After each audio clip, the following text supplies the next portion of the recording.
বাংলা ভাষা এবং সাহিত্যের ওপর ৩৫টি প্রশ্ন আছেন স্বপ্নের স্কুলে। গরুর শকর শব্দটি কোন কারণে অশুদ্ধ? এখানে গরু হচ্ছে চলিত ভাষার শব্দ, শকট হচ্ছে সাধু ভাষার শব্দ। তাহলে এখানে অশুদ্ধ হচ্ছে গুরু চণ্ডালী দোষ। সাধু এবং চলিত ভাষার মিশ্রণ হয়েছে এখানে। যৌগিক স্বরের অপর নাম কি? যৌগিক স্বরের অপর নাম হচ্ছে সান্ধ্য স্বর।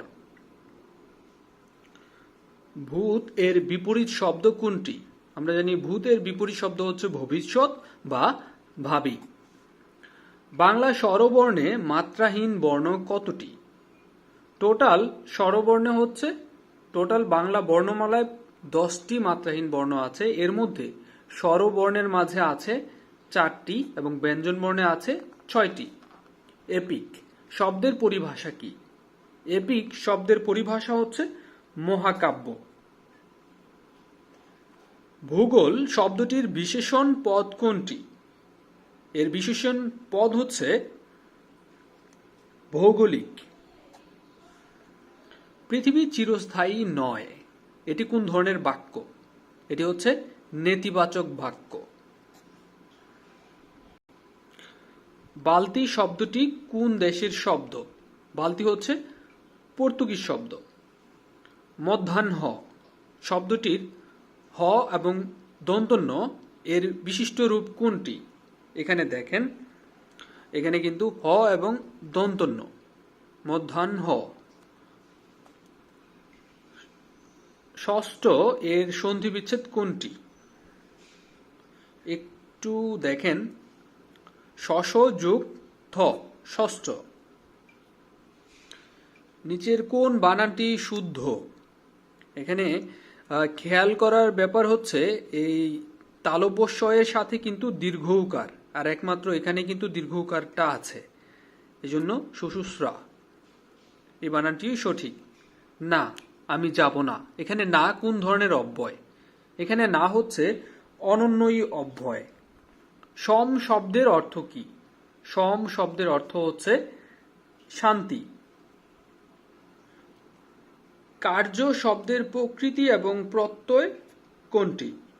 কার্য শব্দের প্রকৃতি প্রত্যয় হচ্ছে ক্রি যোগ জ, কার্য। পা চাটা কোন সমাস? পা চাটা হচ্ছে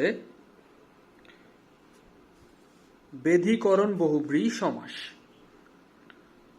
চর্যাপদের 51টি পদের মধ্যে এ পর্যন্ত আবিষ্কৃত পদের সংখ্যা কতটি? এ পর্যন্ত আবিষ্কৃত পদের সংখ্যা হচ্ছে 46.5টি। মঙ্গল কাব্য প্রধানত কত প্রকার? মঙ্গল কাব্য প্রধানত 2 প্রকার। আলাউলের পদ্মাবতী কোন গ্রন্থের অনুবাদ? খুব ইম্পর্টেন্ট একটি প্রশ্ন।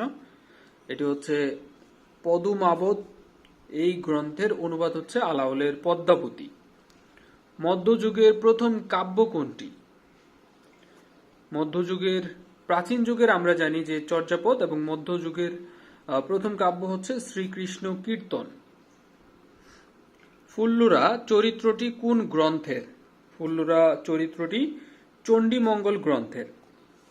1843 খ্রিস্টাব্দে প্রকাশিত তথ্যবোধিনী পত্রিকার প্রথম সম্পাদক কে ছিলেন? তথ্যবোধিনী পত্রিকার প্রথম সম্পাদক ছিলেন অক্ষয় কুমার দত্ত।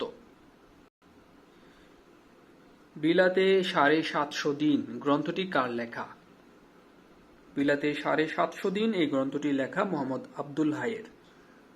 বিদ্রোহী কবিতাটি কবি নজরুলের কোন কাব্য গ্রন্থের অন্তর্ভুক্ত? এটি অগ্নিবীণা কাব্যগ্রন্থ থেকে নেয়া।